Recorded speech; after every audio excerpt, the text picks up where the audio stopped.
আজ সন্ধ্যে বিজেপির সদর দপ্তরে যাবেন প্রধানমন্ত্রী। আপডেট, এই মুহূর্তের আপডেট, আজ সন্ধ্যে বিজেপির সদর দপ্তরে যাবেন প্রধানমন্ত্রী।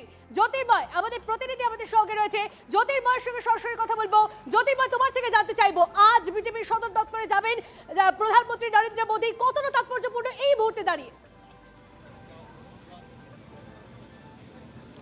দেখো, যে খবর আমাদের কাছে আসছে, সন্ধ্যে 6:30টার পর প্রধানমন্ত্রী নরেন্দ্র মোদী তিনি এসে উপস্থিত হবেন বিজেপি সদর দপ্তরে।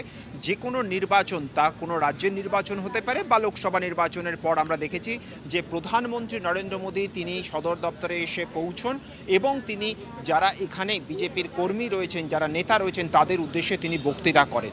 কিন্তু এবারের বিষয়টি যথেষ্ট তাৎপর্যপূর্ণ। বাংলার প্রচারে তিনি জানিয়ে এসেছিলেন যে 4 তারিখ হবে বিজেপির দিন।